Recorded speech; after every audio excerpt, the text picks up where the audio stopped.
Hoy invito al profesor Lajos Sasdi León Borja. ¿Lo dije bien? Perfecto. Perfecto, muchas gracias. Primero que todo, profesor, para que la gente sepa con quién estamos hablando. Yo sé que usted es profesor de la Universidad Interamericana, pero ¿dónde usted estudió? ¿Dónde, verdad? ¿Cuáles son sus credenciales? ¿Cuál es su currículum vitae? Y bueno, eh, para muchos será conocido el lugar, sobre todo por los gobernadores que han salido de allí. Estudié en el Colegio Maristas de Guaynabo y bueno, después fui a la Universidad de Navarra en Pamplona, la del Opus Dei, y ahí estuve 3 años. Y después de eso todavía existía la Unión Soviética en aquel momento. De ahí después fui a Washington, D.C., porque mi intención realmente había sido ir a estudiar relaciones internacionales en Estados Unidos y en particular en Washington, D.C., pero bueno, decidí tomarme un tiempo en Europa porque eso también era recomendado, lo recomiendan programas de relaciones internacionales en universidades de Estados Unidos, al menos en la universidad donde me admitieron inicialmente, George Washington University, GW, en Washington DC, no Georgetown, sino George Washington University. Y bueno, pues ahí entré en la escuela, el programa de Relaciones Internacionales de la Escuela Elliott, y pues ahí tuve una licenciatura, o como dicen, bachiller, me gradué de bachiller en artes, en Relaciones Internacionales, continué con una maestría en Security Policy Studies, o pues, estudios de política de seguridad, porque mi tema dentro de las relaciones, perdón, internacionales es mi enfoque que más me interesa, es temas de defensa, de seguridad internacional. Y claro, pues también me gusta temas de tecnología militar, eso no lo estudié allí, pero aprovechaba los estudios y el tener un grado que pues estuviese relacionado a esos intereses personales míos, porque realmente me considero privado, ¿no? Sin haber nunca estado contratado por ningún gobierno, un analista de inteligencia de fuentes abiertas, Open Sources Intelligence Analyst. ¿Y eso qué es? Bueno, es un analista de inteligencia que en vez de tener acceso a información clasificada, secreta, utiliza la información disponible al público en general, lo que hoy en día pues se consigue en Internet. Y cuando yo pues empecé mis estudios, era pues los libros de referencia, revistas que no se podía suscribir, la prensa periódica, si había alguna noticia de interés que aparecía, y obviamente con la internet pues la cosa se ha expandido, no hay muchas fuentes de noticias, hay demasiado incluso. Y bueno, pues después de graduarme de la primera maestría en GW, George Washington University, pues quería cursar estudios de doctorado para especializarme más aún en mi campo y como analista, pues tener más peso que otros analistas que tuviesen solo una maestría, ¿no? Así que pues me admitieron en la Universidad Católica de América, Catholic University, en Washington, D.C., y allí entré en el programa de World Politics, el departamento de política o ciencias políticas, pero en el programa de estudios de World Politics, que es como decir relaciones internacionales, pero con otro nombre, política mundial. Ahí pues hice una segunda maestría que era como más de teoría de relaciones internacionales, porque realmente la teoría no me ha interesado tanto, es más la experiencia práctica, lo que ha pasado en la historia de las relaciones internacionales y el impacto que ha tenido, pero obviamente era importante tener también una base de teórica, me lo pedían para el doctorado. Y bueno, mi doctorado, pues la tesis la hice en relaciones cívico-militares o relaciones civil-militares de Rusia, porque esa es mi otra especialidad, mi concentración, aparte ya de temas en general de tecnología militar y naval, es el tema de Rusia.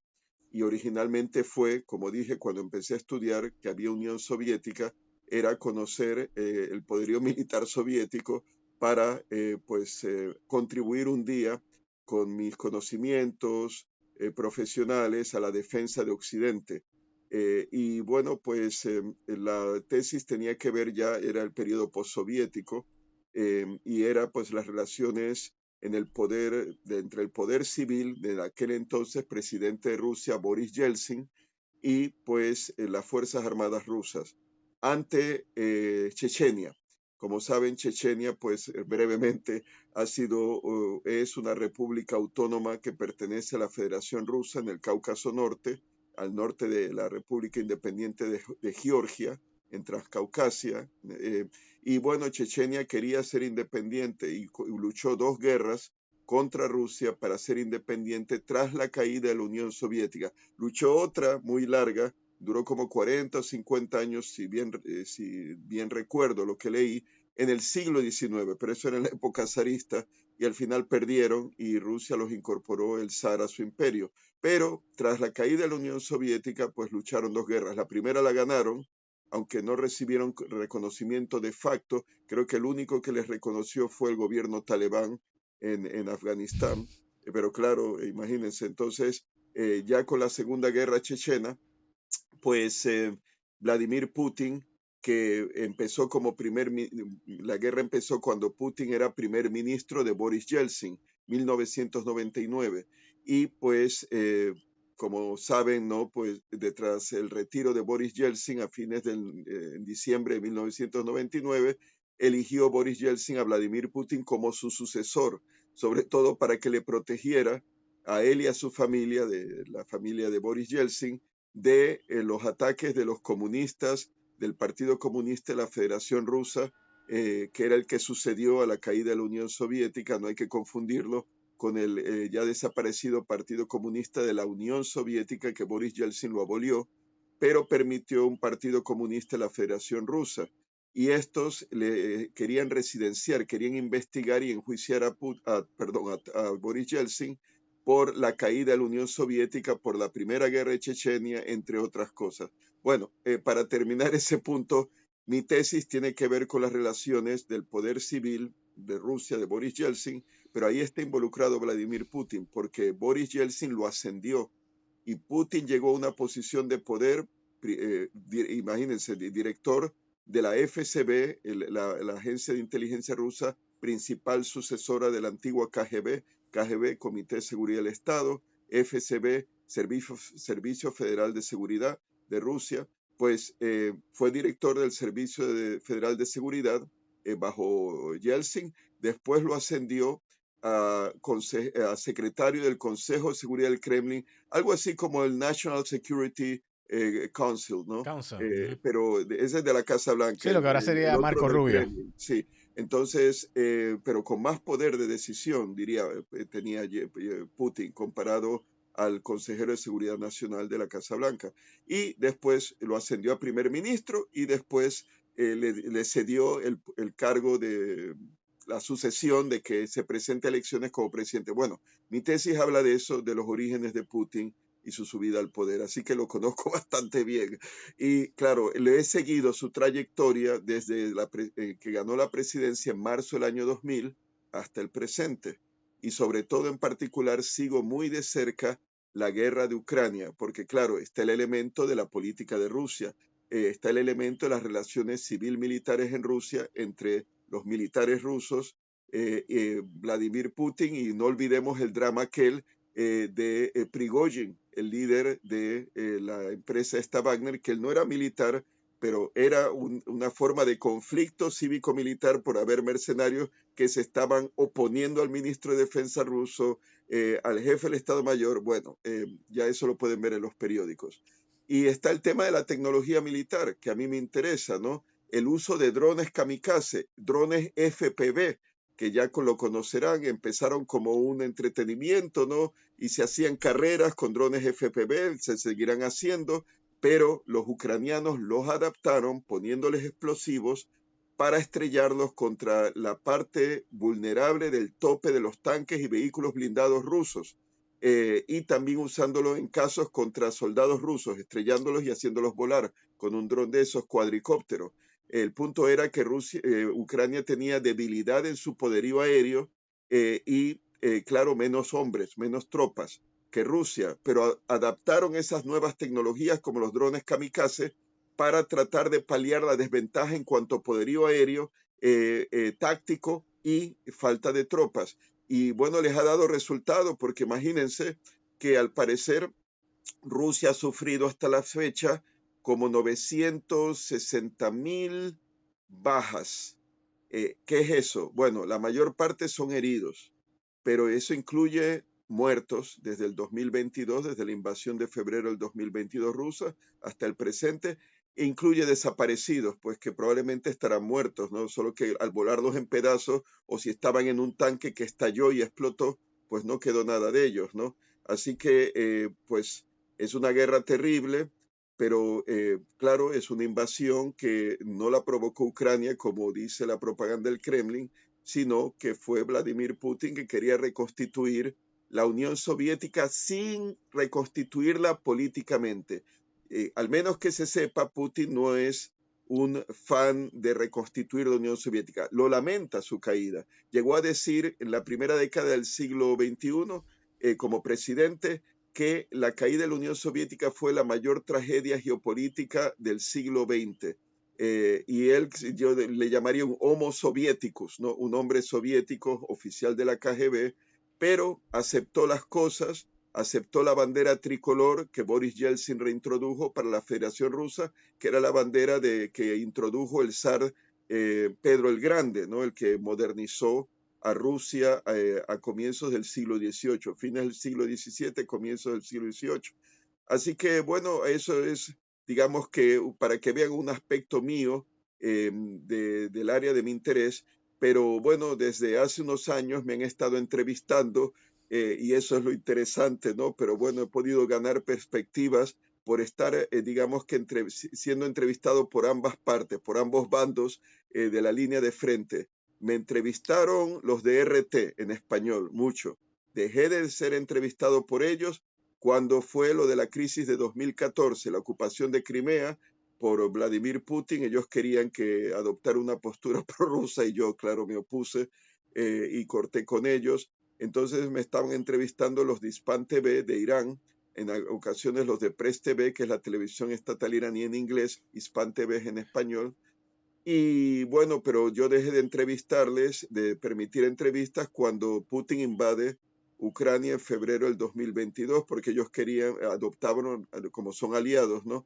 Adoptaron la postura pro-Kremlin. Bueno, ya saben que hasta Irán les ha vendido drones kamikaze, Shahid, proyectiles de artillería, se ha hablado de misiles balísticos también de corto alcance. Bueno, así que, y Telesur me entrevistaba también, pero ocurrió un incidente que me entrevistaron sobre la guerra de Ucrania tras la invasión de febrero del 2022 e invitaron a una doctora politóloga de la Universidad Autónoma de México, creo, una persona que por el currículum que vi es una persona que tiene muchos logros académicos y reconocimientos, pero la señora tenía una postura abiertamente prorrusa. Y entonces, como no me dejaron responderle a ella, no tener la última palabra en esa entrevista de Telesur, que era un programa sobre geopolítica, pues yo ya no quise más saber de ellos. Así que, bueno, me entrevistan pues los de NTN 24 y tuve una entrevista con ellos. Me han entrevistado los de France 24 en español y otros medios, pero esos, Telemundo de Washington, el Canal 4 con Pedro Rosanales, me llegó a entrevistar bastante en Noticentro 4. Y bueno, pues ahí me mantengo más o menos activo y ahora tengo el placer de poder ser entrevistado por Jay Fonseca. Así que bueno, pues aquí estamos. Nada, yo le agradezco la introducción. Realmente lo planteaba para plantear precisamente o para puntualizar que estamos hablando de una persona que le ha dedicado toda su vida a esto. Y eso me lleva a la pregunta que quería hacerle. ¿Hace bien Vladimir Putin en no ir como parte de la delegación en estas negociaciones en Turquía? Bueno, realmente mi opinión es que él nunca tuvo la intención de ir en persona. Ujú. ¿Por qué lo digo?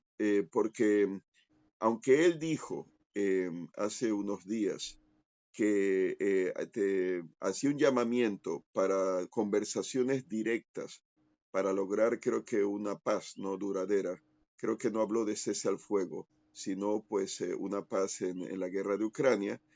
Pero en mi opinión era como una maniobra táctica para aparecer ante la opinión pública y obviamente su propio electorado en Rusia que él quiere la paz, que él no se queda callado, que no son solamente los occidentales que apoyando a Zelensky, el presidente de Ucrania, pues hablan de un cese al fuego y de la paz, o Donald Trump, básicamente, porque Donald Trump ha hecho causa, bandera, ¿no?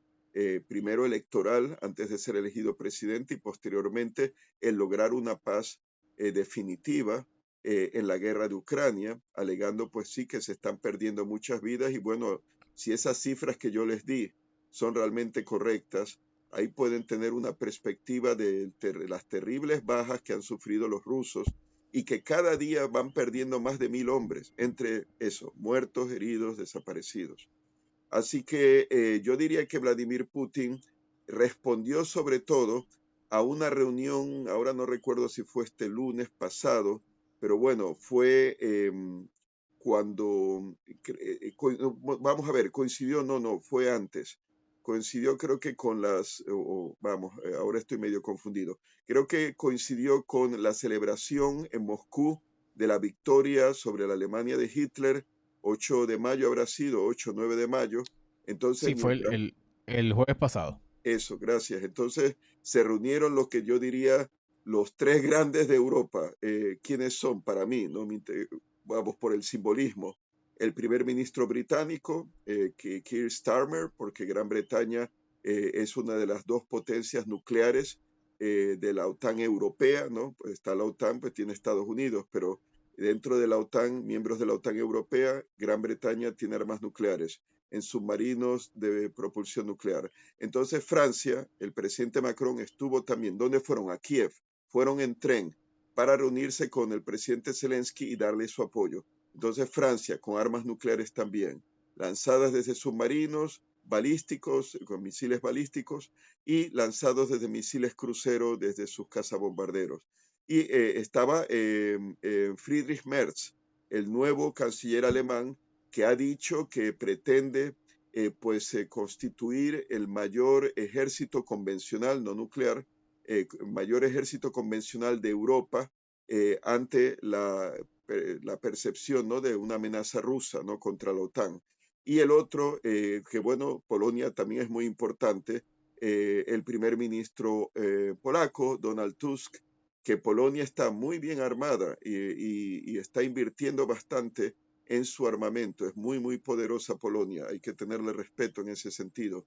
Así que se reunieron esos líderes con Zelensky. Y ante eso, porque esos líderes amenazaron a Putin, que si para este lunes, creo que era la amenaza, no había un cese al fuego inmediato, general, iban a imponerle sanciones a Rusia. Y y bueno, no hubo cese al fuego, han seguido los ataques de drones kamikaze, de misiles crucero contra ciudades ucranianas.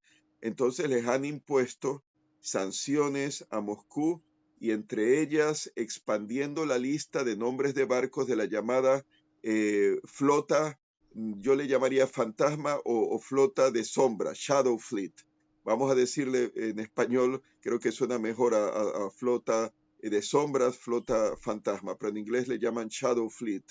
Y son los buques tanques petroleros que son de otra bandera que no es rusa en general, pero que están controlados por tripulaciones que incluyen oficiales rusos, vamos a decir de la Marina Mercante, pero probablemente son elementos de la Marina de Guerra o de la inteligencia militar rusa, llevan petróleo y en alta mar lo traspasan, puede ser en alta mar, a petroleros, por ejemplo, de la India, o van a la China y ahí traspasan el petróleo que está bajo sanciones de la Unión Europea y pues creo que también sí de Estados Unidos. Y eso es un tema complejo porque imagínense que la India los compra a buen precio, lo mismo la China, se aprovechan de las sanciones para comprarle más barato el petróleo a Rusia y Rusia, claro, lo vende a ese precio porque no tiene remedio, ya que los occidentales, los europeos, que eran los principales compradores, no le están comprando petróleo y se está hablando de también que hay un boicot del gas natural ruso que se está vendiendo menos en Europa. Y entonces ocurre que hay refinerías de la India que refinan ese petróleo de contrabando que se trasvasa en alta mar y los barcos estos de esta flota fantasma rusa desconectan las transmisiones, ¿no? Radiales de identificación, el transponder, como dicen, ¿no? Ajá. Para evitar que se localice dónde están y así secretamente evitar cualquier bloqueo. Y entonces refinan los productos en productos de petróleo o en gasolina, vamos a decir, combustible en la India, lo revenden a la Unión Europea, a pesar que la Unión Europea no debe de comprar eso, pero claro, la India dice, no dirá de dónde viene, ¿no? Entonces, es un tema. Pero volviendo al tema este de Putin, mi interpretación es que ante esa convocatoria de los líderes europeos, Antes de que siga, por si acaso, sí, brevemente, sí, ya puse la noticia de Shadow Fleet, o sí, de la, ¿verdad? De los barcos sin bandera. sí, Eh, Hay imágenes, bastante. Bloomberg ha publicado unas cuantas de satélite, y hay cientos de transportes de barcos que se van a alta mar y en alta mar hacen la transferencia y entonces van y después en India y otros países pues refinan ese petróleo. Así que nada, lo digo para que se sepa que sí, esto sí, no es sí, un, o sea, que esto es algo, una práctica, y lo que hace Rusia pues es que te lo vende a descuento de 20, 30 claro, dólares el petróleo, que presumo que ahora estará complicado porque el petróleo bajó de precio considerablemente. El petróleo está ahora en 60 sí. dólares, así que el cap de ganancia tiene que estar cogiendo ahora mismo dificultades el petróleo ruso.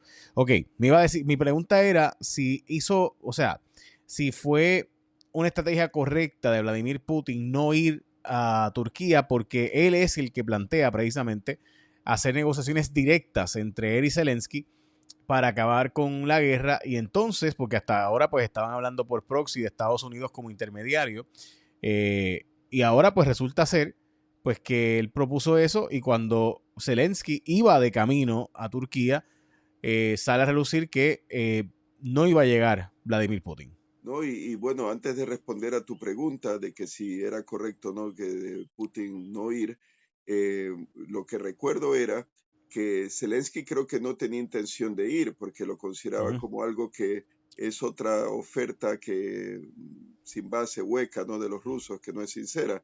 Pero Donald Trump, con su política exterior individual, personal de Twitter, le lanzó un tuiterazo en que le dijo a Zelensky que algo así, cito, inmediatamente en mayúscula, que inmediatamente Zelensky tiene que ir a Estambul, a Constantinopla, para reunirse con Putin, porque como Putin habló de que pedía, ¿no? Pues hacía un llamamiento para conversaciones directas, se interpretó que él iba a ir, pero realmente parece que en ningún momento Putin llegó a decir yo voy a ir. Entonces, Zelensky, pues para, digamos que contentar o apaciguar a Donald Trump, porque bueno, Trump sigue siendo el presidente de la hiperpotencia del mundo, ¿no? Estados Unidos, y depende de la ayuda militar de Estados Unidos, su buena voluntad y todo, más cuando Trump ha tomado una actitud inicial como prorrusa, pro-Putin, Zelensky decidió ir. Y ahí es cuando Zelensky le dijo a Putin, ¿no? Que espera que Putin venga, ¿no? Para un cara a cara. Y bueno, si hubiera ido Putin, yo hubiera dicho, es que Putin sí realmente quiere un cese al fuego, quiere la paz. Pero en mi opinión, Putin no quiere eso. Quiere ganar y quedarse con todo. Y según un artículo del Wall Street Journal, porque eso es lo otro de Trump. Trump dijo inicialmente que está, ya saben, en gira por el cercano oriente, por el Oriente Medio, dijo que, bueno, que él quizás, como decir, pasaría por allí, como que si toma el auto y se va pues, a Estambul a pasar por la reunión, ¿no? De Zelensky con Putin. Pero ya, como ya saben, pues Putin no fue, y no fue porque no era nunca su intención haber ido. Esa es mi interpretación. Hay otra cosa, Jay, que él envió como jefe de delegación a un Vladimir, vamos a ver, Medinsky, creo que es su nombre, Medinsky fue ministro de Cultura entre 2012 y 2020, o sea, ministro de Cultura y con cuestión de comunicaciones sociales y una comisión del presidente de Vladimir Putin anteriormente a ser ministro de Cultura para revisar que no se falseara la historia desde el punto de vista de Putin y de su gente. Así que no es un negociador, o sea, no es asesor de Putin, pero para temas, digamos que culturales, ¿no? O de propaganda si quieres, pero no para este tema, ¿no? Así que por eso los ucranianos han interpretado que al ser una delegación degradada, que no era de alto nivel, de lo que decía Zelensky, es que ninguno de los altos negociadores de Putin estaba presente. Hay dos viceministros, creo, al menos dos, un jefe de inteligencia, y esos son los que están presentes. Entonces, claro, si ves el calibre de los que envió Putin, da a entender como que, bueno, pues que realmente no espera mucho de esa reunión, porque volvamos a cuáles son los objetivos. Los rusos no han retirado ninguna de sus exigencias maximalistas, como creo que les han llamado, que Ucrania renuncie a los territorios que le ha quitado Putin y que se los ha anexado Putin ya para Rusia, Crimea y las 4 provincias de Donetsk, Lugansk, Zaporilla y Gerson. Entonces, que tiene que desarmarse, que tiene que renunciar a pertenecer a la OTAN o una alianza militar, que no debe de haber tropas extranjeras para defender a Ucrania. O sea, no ha cambiado Putin, en ningún momento ha cedido. Y claro está lo del cese al fuego, que eso para Ucrania es importante porque si están bombardeando todos los días y matando civiles, pues imagínense, aparte ya de la guerra en sí, ¿no? De la línea de frente. Eh, Así que, ¿qué hizo Putin? Bueno, desde su punto de vista, más le convenía no estar, porque eso lo hubiera puesto en evidencia y más si Trump iba, Putin no habría querido estar bajo presiones de Donald Trump o alguna cosa así. Hay otra cosa que quizás es menos importante porque Turquía pues se entiende con Moscú. Turquía es un miembro valioso de la OTAN, de la Organización del Tratado del Atlántico Norte, ayuda a Ucrania, sobre todo con armamento, tecnología aeroespacial como drones de combate, por ejemplo, Bayraktar, etcétera, pero claro, pues siempre habría el peligro que, ya saben, Vladimir Putin está bajo una orden de arresto y captura por la Corte Penal Internacional, por orden de la Corte Penal Internacional, por un cargo o acusación de crimen de guerra en Ucrania.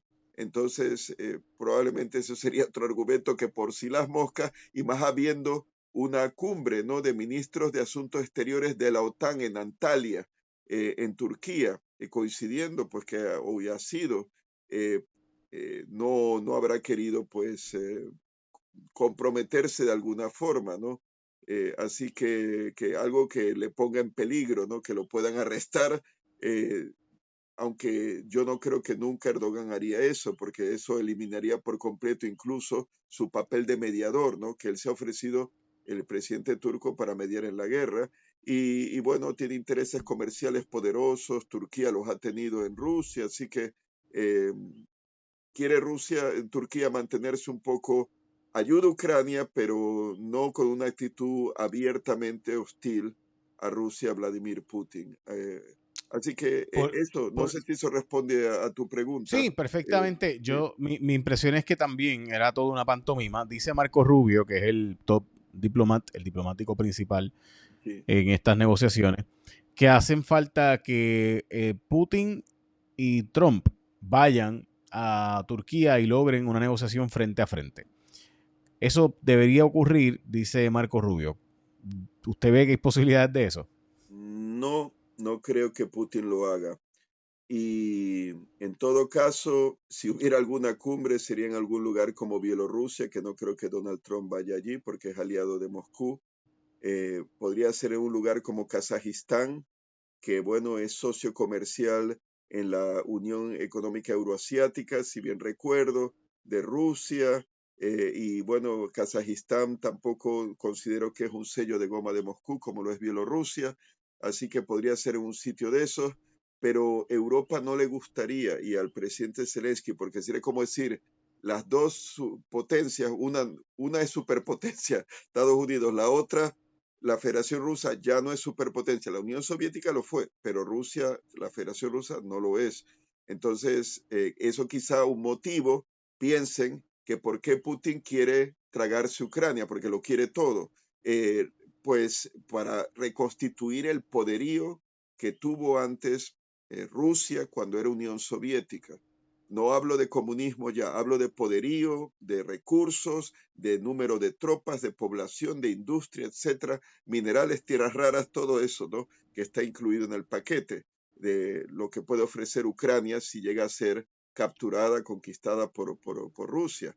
Así que eh, podría ocurrir, pero no creo que ni Ucrania ni los europeos acepten una decisión que vaya en contra de lo que para los ucranianos es una condición, creo que sine qua non, es como una línea roja que no pueden cruzar. Por ejemplo, renunciar permanentemente, o sea, reconocer transferencia de soberanía de los territorios ocupados por Moscú a Rusia, eso no. Renunciar a entrar en la OTAN, tampoco. Desarmarse, mucho menos, o aceptar algún día tropas, porque incluso parece que hay un plan secreto entre el Reino Unido y la Unión Europea para un día, de ser necesario, tropas británicas pues participen en la defensa de Europa, de haber una invasión rusa a territorio de la Unión Europea. Creo que es así, pero igual no lo estoy diciendo correctamente, porque al fin y al cabo la mayor parte de la Unión Europea es de la OTAN, como el Reino Unido. De que ¿para qué necesitarían un acuerdo así? Yo, quizás es más colaboración en tecnología militar, en los sectores de las industrias militares de países de la Unión Europea y los británicos, pero hay un acuerdo de esa naturaleza. Se ha hablado también que los británicos podrían enviar tropas a Ucrania como parte de una fuerza de paz. Así que no creo que Ucrania renuncie a eso.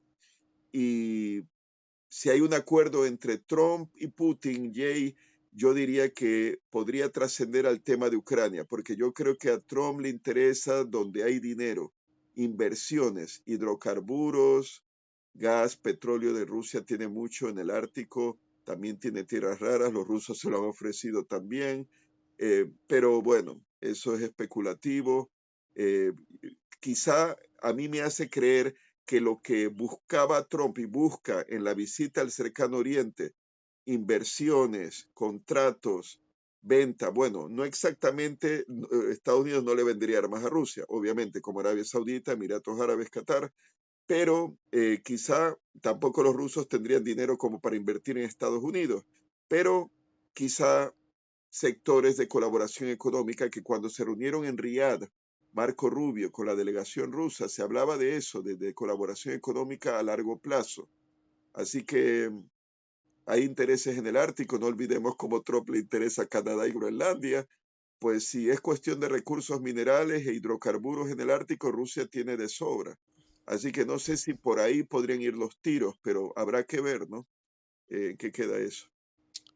Sí que pudiera ser más un acuerdo que trascienda el tema ucraniano y sea un acuerdo donde Rusia comparte algunos minerales y demás. Tengo una última pregunta. Es evidente que Donald Trump quiere obligar eh, a que Zelensky básicamente se entregue. Parece ser que él no ve otra alternativa para un acuerdo de paz. Y digo esto porque pues lo fustiga públicamente, le castiga públicamente y le plantea: tú no tienes las cartas en tu mano, tú no tienes poder. Obviamente eso provocó que tanto Erdogan como Europa hayan hecho expresiones de que estarían apoyando a Ucrania, directa o indirectamente, ¿verdad? Dicen eso. Veremos a ver si realmente lo harían. Eh, ¿Cuál es el final de esto? ¿Cómo, o sea, va a haber un final de esto o realmente pudiera haber otro cese al fuego como el 2015 y 2019 donde se firmaron cese al fuego y poco después ocurre la invasión de Rusia en Ucrania? Bueno, en el caso de Trump es hasta cierto punto un enigma, porque si bien es cierto que ha demostrado cierta constancia en meterse con Ucrania inicialmente, bueno, eso fue más evidente al principio, ahora parece que no tanto. Según ese artículo del Wall Street Journal, bueno, se informó, no leí el artículo en sí, pero leí una fuente periodística que lo mencionaba, que parece que Trump está frustrado con Putin, que se ve que no quiere la paz aparentemente, entonces incluso llegó a decir algo así entre su círculo cercano, ¿no? Una filtración, alguien que habló bajo anonimato, como que lo que Putin quiere es todo, entonces toda Ucrania. Así que veremos qué actitud toma Trump, porque si eso es cierto, si ese artículo es cierto, entonces yo tenía dudas al respecto, pero sí, genuinamente sería que Trump realmente quiere la paz, pero ha sido, en mi opinión y con todo respeto, muy ingenuo al pensar de que Putin realmente quiere la paz, porque ese es el tema, pues como para responder parte de tu pregunta, ¿qué va a pasar? Bueno, Putin no, la paz que quiere es pues quedarse con Ucrania y si no la puede tragar toda entera, al menos lo que ya tú sabes, hemos hablado, reconocimiento de los territorios que ha ocupado Rusia, desarme de Ucrania, renuncia de ser de la OTAN, ese tipo de cosas. Entonces, hay cambio de gobierno, porque eso también era una exigencia de los rusos y no olvidemos de Trump al principio, que había que cambiar a Zelensky, y eso es algo que Putin querría. Así que partiendo de la premisa que Putin no va a cambiar y que Zelensky, al estar respaldado por los países europeos, de la Unión Europea y de la OTAN, por Turquía, y no olvidemos Canadá también, aparte de otros como Japón, Australia, ¿no? Pues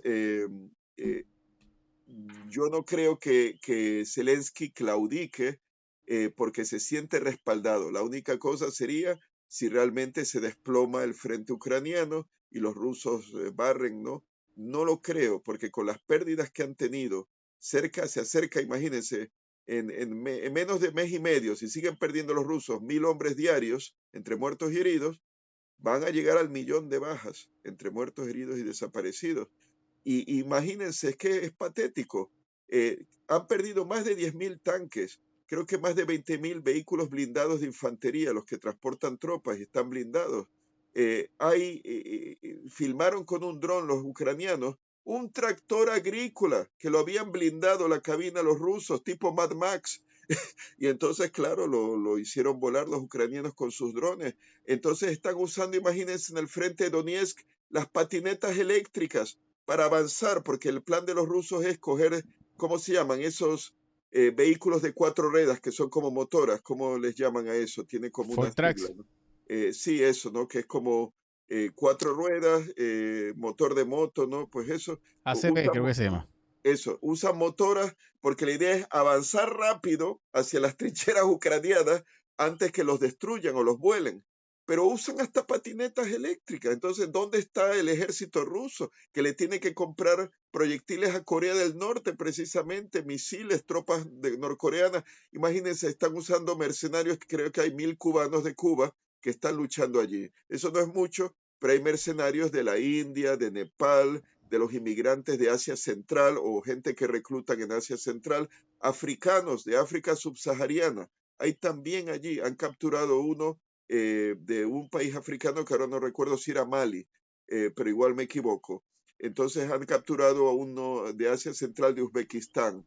Y bueno, ha sido un escándalo de familiares en la India que le han pedido al primer ministro Modri que devuelvan a esos soldados mercenarios de la India que están combatiendo en uniforme ruso en Ucrania, porque además hay una cosa, según los informes noticiosos, les hacen firmar un contrato de trabajo que les van a conseguir un buen trabajo en Rusia, pero les hacen firmar un documento en ruso que ellos no saben y probablemente es lo que dicen que se comprometen a luchar por Rusia. Entonces, para mí que eso están raspando el fondo de la olla, ya están sacando metal, no lo que quede de comida.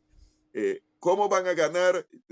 Ahí está la pregunta. Yo diría que los rusos, si siguen perdiendo gente y bueno, con las sanciones, porque hay otra cosa, Jay, acabo de leer que noticia hace 14 días que el senador este de Carolina del Sur, Lindsey Graham, tiene un proyecto de ley que si Rusia no cesa el fuego, no se compromete a un acuerdo de paz, le van a imponer sanciones y escuchen, tarifas aduaneras de 500% a los países que le compran a Rusia petróleo, gas, productos derivados del petróleo y uranio para los reactores civiles. Así que la India, la China, se habla de un acuerdo con la China, pero si ese proyecto le pasa, 500% tarifas aduaneras en general, se barre todo acuerdo que ha tenido Trump con la China, que se ha llegado, lo mismo con la India, ¿no? Cualquier acuerdo que haya habido. Así que eso es como una explosión, es como las sanciones también contra Rusia que planea Lindsey Graham en su proyecto de ley, son de esas que llaman estrangulantes, desestabilizantes, como las que le impusieron a Irán en tiempos de Trump. Así que, ¿acaso Rusia se sentirá acorralada? Putin. En Europa temen un ataque ruso a Finlandia. Están construyendo campamentos, bases militares a lo largo de la frontera con Finlandia, que ya saben es muy larga, desde el mar Báltico hasta el mar de Barents, ¿no? La península de Kola, base de los submarinos, ¿no? De propulsión nuclear de los rusos. No sé, los que se acuerden la película, ¿cómo era la cacería del Octubre Rojo, ¿no? Con Sean Connery, de este submarino de misiles balísticos, pues estaba basado en la ficción, pero en una base de esas en la península de Kola. Así que hay la amenaza de que invadan los rusos los países bálticos, Lituania, Letonia, Estonia, desde Rusia y desde Bielorrusia, en el caso de Lituania. O sea que hay, por eso la actitud de Alemania, ¿no? De rearmarse, porque temen una guerra. ¿Y qué pasa si Rusia se siente acorralada por las sanciones y por todo y decide abrir un nuevo frente? La pregunta es cómo, porque si han perdido tantas tropas, ¿no? Pero están aprendiendo las tácticas de la guerra de Ucrania con los drones kamikaze y me da la impresión que los ejércitos europeos no se han adaptado, recién están tratando de adaptarse a esa nueva forma de guerra. O sea que los tanques Leopardo y todos estos tanques Challenger británicos podrían sufrir el mismo destino de los tanques rusos en Ucrania si estrellan drones en la parte más vulnerable de la torre, ¿no? O del chasis, ¿no? Del tanque. Así que, bueno, pues ya tú ves, es una cosa ahí, bastante compleja, sí.